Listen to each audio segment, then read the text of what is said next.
Hello, hi, good morning, good evening, నమస్తే. Overseas ఎడ్యుకేషన్కి సంబంధించి చాలామందికి అనేక రకాల క్వశ్చన్స్ ఉంటూ ఉంటాయి.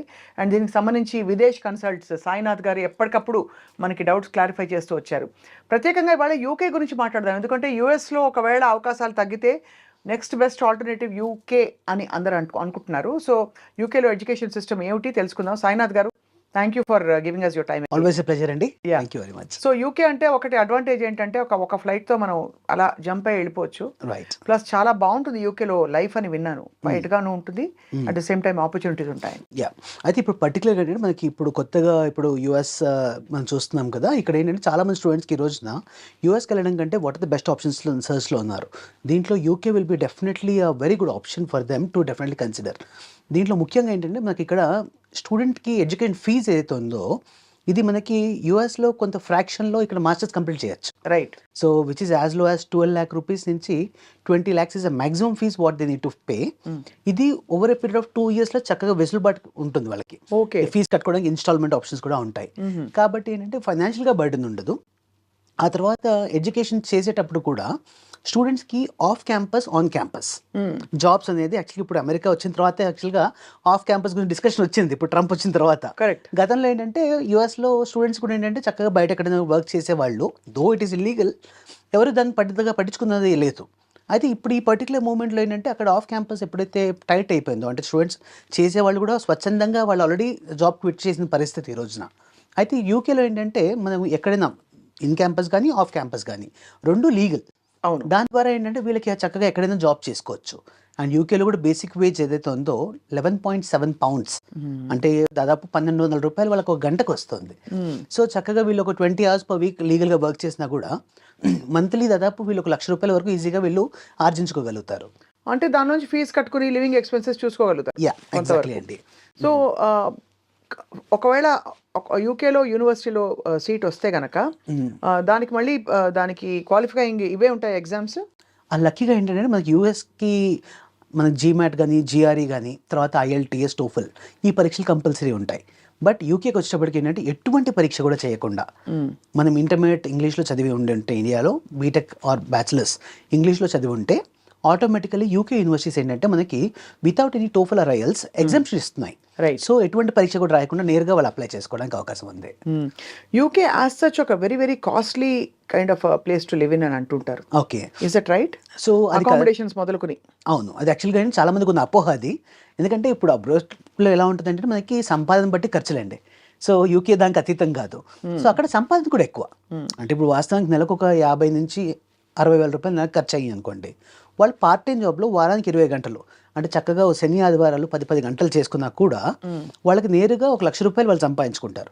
ఇది కాకుండా మళ్ళీ క్యాష్ అండ్ జాబ్స్ చేసేది ఎలాగో చేసేవాళ్ళు చేస్తూ ఉంటారు. అవును. సో దాని ద్వారా వాళ్ళకి ఇంకో అదనంగా ఇంకో 50,000-60,000 వస్తుంది. సో ఇలా ఎలా చూసుకున్నా కూడా వీళ్ళకి ఒక 1.5 lakh వరకు ఇన్కమ్ ఉన్నప్పుడు ఓ 50,000-60,000 ఖర్చులు తీసినా కూడా కన్సిడరేట్ అమౌంట్ వాళ్ళకి సేవింగ్ అనేది జరుగుతుంది. రైట్. ఇప్పుడున్న పరిస్థితుల్లో what courses are in demand అండి యూకేలో చదువుకోవడానికి?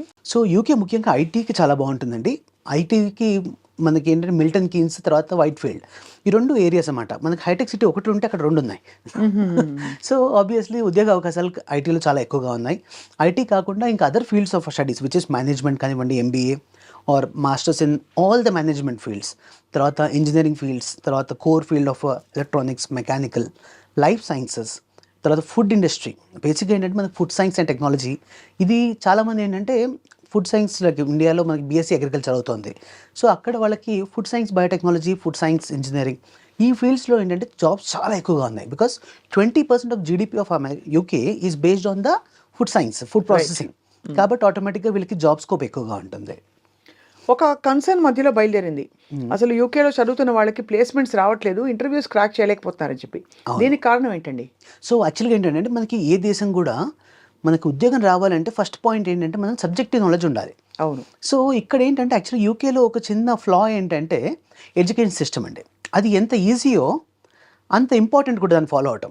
ఏంటంటే యూకేలో మనలాగా ఇక్కడ సంవత్సరం మొత్తం చదువు చెప్పి సంవత్సరం ఎండింగ్లో ఎగ్జామ్స్ పెట్టడం కాకుండా వీళ్ళు assignments based education system. So ఈ అసైన్మెంట్స్లో ఎలా ఉంటుందంటే ప్రతి 15 రోజులకోసారి, నెల రోజులకోసారి వాళ్ళకి జరిగిన క్లాస్ మాడ్యూల్స్లో నుంచి వాళ్ళు అసైన్మెంట్స్ ఇస్తారు. అయితే ఈ అసైన్మెంట్స్ యాక్చువల్గా 2 విధాలుగా చేయొచ్చు. ఒకటి చదువుకుని చేయొచ్చు, ఇంకోటి చదువుకొని చేయొచ్చు. ఓ కొన్ని కూడా అవుతుంది అక్కడ. కొన్ని కూడా అవుతుంది. అది అన్ఫార్చునేట్ థింగ్. ఏంటంటే అసైన్మెంట్స్ అనేది వీళ్ళు యాక్చువల్గా వేరే థర్డ్ పార్టీ సపోర్ట్ తీసుకుని వేరే వాళ్ళు చేసిన అసైన్మెంట్ని వీళ్ళు చేసినట్టుగా సబ్మిట్ చేస్తారు. ఇల్లీగల్ కదా అది. ఇల్లీగల్ కానీ యాక్చువల్గా Unethical also. అనెథికల్ కూడా. అయితే అన్ఫార్చునేట్గా కొంతమంది దాన్ని ఫాలో అవ్వడం జరుగుతోంది. సో ఇలా ఎప్పుడైతే జరుగుతుందో ఆటోమేటిక్గా ఏమవుతుందంటే వీళ్ళ ఉత్తీర్ణత అయితే పాస్ అయిపోతారు. బికాస్ చదువు కొన్నా పాస్ అవుతారు. కానీ ఆ తర్వాత చదువు కొన్నవాడికేమో నాలెడ్జ్ ఉండదు. అందువల్ల వాళ్ళు ఏంటంటే తర్వాత 2 years స్టడీస్లో యూకేలో ప్రపంచంలో ఎక్కడ లేని ఎడ్యుకేషన్ సిస్టమ్ ఏంటంటే అండి, చాలా మంచి పాయింట్. మాస్టర్స్ 2 ఏళ్ళు ఉంటే 1 సంవత్సరం చదువుతారు, 1 సంవత్సరం పూర్తిగా వాళ్ళు ఇంటర్న్షిప్లో ప్రాక్టికల్ వర్క్ చేస్తారు. సో ఈ ప్రాక్టికల్ వర్క్ చేయడానికి ఫస్ట్ సబ్జెక్ట్ నాలెడ్జ్ కావాలి. అవును. సో మన వాళ్ళు ఎప్పుడైతే ఈ ఫస్ట్ ఇయర్లో షార్ట్ కట్స్ తీసుకుంటారో సెకండ్ ఇయర్లో సక్సెస్ రావడం అది కష్టం. అది. సో అక్కడ ప్రాబ్లం ఉన్న వాళ్ళకి తర్వాత 2 years పోస్ట్ స్టడీ వర్క్ ఉంటుంది. ఆ టైంలో కూడా వాళ్ళు జాబ్ పెట్టుకోవడానికి సబ్జెక్ట్ లేకపోతే కష్టం అవుతుంది. సో అందుకోసం నేను చెప్పేది ఏంటంటే మా స్టూడెంట్స్ అందరికీ కూడా కేవలం ఈ 4 ఏళ్లలో ఫస్ట్ 1 year స్టడీస్ని కొద్దిగా ఫోకస్ చేసి పార్ట్ టైం జాబ్ చేయకూడదని కాదు, చక్కగా శని ఆదివారాలు 10 గంటలు చేసుకున్నా కూడా వారానికి 5 రోజుల్లో చదువు మీద కొంత ఫోకస్ చేస్తే 100% వీళ్ళు మంచి సెటిల్ అవ్వడానికి అవకాశం ఉందండి. రైట్. అండ్ ఆఫ్ కోర్స్ అక్కడ యూకేలో కూడా స్థిరపడ్డం అన్నది ఒక అందని కల అయితే కాదు. ఈజీగా కోర్స్ కంప్లీట్ అయ్యాక సెటిల్మెంట్ ఉంటుందని చెప్తున్నారు. అది ఏ విధంగా అంటే అండి, మనకి యాక్చువల్గా ఈ చదువు ఎడ్యుకేషన్ సిస్టంలోనే ఆ అవకాశం వెసులుబాటు దాంట్లో దొరుకుతుంది. ఎందుకంటే ఫస్ట్ ఇయర్ వీళ్ళు చదివిన తర్వాత సెకండ్ ఇయర్ ఎప్పుడైతే వీళ్ళు ఇంటర్న్షిప్లో ఉంటారో వీళ్ళు ఏదో ఒక యూకే బేస్డ్ కంపెనీలో వర్క్ చేస్తారు. Exactly related to the field of studies. అంటే 1 సంవత్సరం థియరటికల్గా చదువుకున్నది ఇంకో సంవత్సరం దాన్ని ప్రాక్టికల్గా అప్లై చేస్తారు. రైట్. అప్లై చేసేటప్పటికి సబ్జెక్ట్ నాలెడ్జ్ అనేది ఖచ్చితంగా ప్రాక్టికల్ ఏరియాలో వాళ్ళకి దొరుకుతుంది. ఆ తర్వాత ఆ దేశంలో 2 ఏళ్ళు స్టే బ్యాక్ ఉంటుంది. ఈ 2 ఏళ్ళు అంటే బేసికలీ 2 ఏళ్లలో ఎవరైనా వ్యక్తి పార్ట్ టైం జాబ్ కాకుండా ప్రొఫెషనల్ జాబ్ పట్టుకోలేకపోతే ఆ తర్వాత ఇండియాకి వచ్చిన జాబ్ దొరకదు. ఓహో. సో అంత చక్కటి టైం అది. ఏది పూర్తిగా 2 ఏళ్ళు ఆ దేశంలో ఉండి ఉద్యోగం వెతుక్కోవడానికి. అవును. సో సబ్జెక్టివ్ స్కిల్స్ని మళ్ళీ ఒకవేళ చదివేటప్పుడు కానీ తర్వాత మిస్ అయినా కూడా వీళ్ళు మళ్ళీ దాన్ని కొద్దిగా బ్రషప్ చేసుకుని ప్రాపర్ ఛానల్ ద్వారా వాళ్ళు సర్చ్ చేస్తే కనుక ఖచ్చితంగా జాబ్స్ దొరుకుతాయి. అంటే దాదాపు మీరు వడ్డించి విస్తట్లో పెట్టచ్చు, కానీ ఆ చొరవ చూపించి సరిగ్గా దాన్ని మొత్తం అంతా కూడా వంట పట్టించుకునే బాధ్యత స్టూడెంట్ పై ఉంటుంది. 100% ఉంటుంది ఆ అవకాశాన్ని. వన్ ఈజ్ మీరు చెప్పినట్టుగా advantages 10 to 20 lakhs per year total fees 10 to 20 lakhs పూర్తి చేసుకోవచ్చు. అక్కడ so many number of hours అవి వర్క్ చేసుకోవచ్చు. వాటితో పాటు అఫ్ కోర్స్ మీరు అండం ఎగ్జామ్ సిస్టమ్ ఉండదు కాబట్టి అసైన్మెంట్ సిస్టమ్ మీద వాళ్ళ పేస్లో వాళ్ళు టెన్షన్ లేకుండా చదువుకోవచ్చు. ఎగ్జాక్ట్లీ. అన్నిటికంటే ముఖ్యంగా ఐ థింక్ ఇండియన్ డయాస్పోరా కూడా బాగానే ఉండుంటుంది యూకేలో. చాలా మంది అండి. ఇప్పుడు యాక్చువల్గా మన తెలుగు వాళ్ళ కమ్యూనిటీ చాలా బాగుంది యూకేలో. సో వీళ్ళ ద్వారా ఏంటంటే మనకి పియర్ సపోర్ట్ బాగా దొరుకుతుంది. అంటే వీళ్ళు వెళ్ళినప్పుడు క్లాస్మేట్స్ కానివ్వండి, ఆల్రెడీ సీనియర్స్ ఉంటారు. మన భారతీయుడు అధినేటే అయ్యాడు కదండి. అవునండి.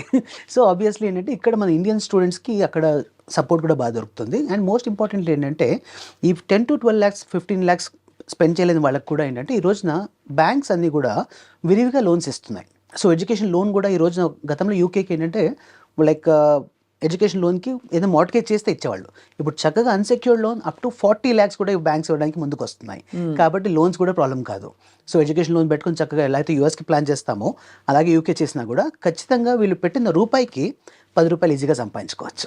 వాట్ అబౌట్ మెడికల్ కోర్సెస్, ఇలాంటి వెరీ ప్రొఫెషనల్ ప్రోగ్రామ్స్ అండి? అవును. మెడికల్ కోర్సెస్లో ముఖ్యంగా ఏంటంటే ఎన్హెచ్ఎస్ అని ఉంటుందండి యూకేలో, నేషనల్ హెల్త్ సర్వీస్ అని. ఇది పూర్తిగా all hospitals belongs to NHS. కాబట్టి ఇక్కడ వీళ్ళకి ఎవరికైనా లైఫ్ సైన్స్ సంబంధించిన కోర్సెస్ కానివ్వండి, లైక్ పబ్లిక్ హెల్త్ కానివ్వండి, ఇలాంటి కోర్సెస్ చేసిన వాళ్ళకి అక్కడ ఎన్హెచ్ఎస్లోనే జాబ్స్ వస్తాయి. ఓహో. సో అయితే మనకి ఐటీ అని ఒక టైంలో ఫారిన్ ఎడ్యుకేషన్ గురించి అనుకున్న పరిస్థితి నుంచి దాదాపు మనకి బ్రాంచెస్ చాలా ఓపెన్ అప్ అవుతున్నాయి. అండ్ రియల్ అవసరం ఇప్పుడు ఎక్కడుందంటే రీసెర్చ్లో, లైఫ్ సైన్సెస్లో, ఫుడ్ సైన్సెస్లో, మేనేజ్మెంట్లో, వీటన్నిటిలో కూడా బాగా అవకాశాలు పెరుగుతున్నాయి. అండ్ బహుశా యూఎస్కి ధీటుగా ఇప్పుడు యూకే కూడా పుంజుకోబోతుంది అంటున్నారు. 100% అండి. ఇప్పుడు ట్రంప్ వచ్చిన టైంలో లాస్ట్ కూడా అలాగే ఉండింది. ఇప్పుడు కూడా మళ్ళీ రిపీట్ అవుతుంది. It is not a new thing what is happening currently. అయితే ఇప్పుడు ఏంటంటే మనకి తెలుగు వాళ్ళకి ఖచ్చితంగా ఇప్పుడు యూకే అనేది మనం ఆప్షన్గా తీసుకుంటే మనం 100% మనం సక్సీడ్ అవ్వడానికి, ఆ తర్వాత ఉద్యోగాలు పట్టుకోవడానికి, సెటిల్మెంట్ అవ్వడానికి ఈజీ అవకాశం ఉంటుంది. తర్వాత ఇంకోటి యూకేలో ఈ 4 ఏళ్ల తర్వాత Tier 2 వీసా అని ఉంటుంది. అంటే విచ్ ఇస్ వర్క్ వీసా. ఆ వర్క్ వీసా మీద 5 years ఉంటే పిఆర్ వచ్చేస్తుంది. సో ఇప్పుడు గ్రీన్ కార్డ్ కోసం మనం వేచి చూడడానికి ఆ నిరీక్షణ అనేది అవసరం ఉండదు. చక్కగా ఒక 5 ఏళ్ళు వర్క్ పర్మిట్లో ఉన్నామా ఆటోమేటిక్గా మనకి పిఆర్ కూడా ఎలిజిబిలిటీ వచ్చేస్తుంది. రైట్. మొత్తానికి అయితే UK is the next destination for Indian students అంటున్నారు అయితే. ఖచ్చితంగా it's one of the wonderful options to be considered అండి. Thank you very much Sainath garu for the very informative session. Pleasure is always ours అండి. Thank you very much. Will come back to you, మళ్ళీ questions ఉంటాయి. ఖచ్చితంగా. Yeah.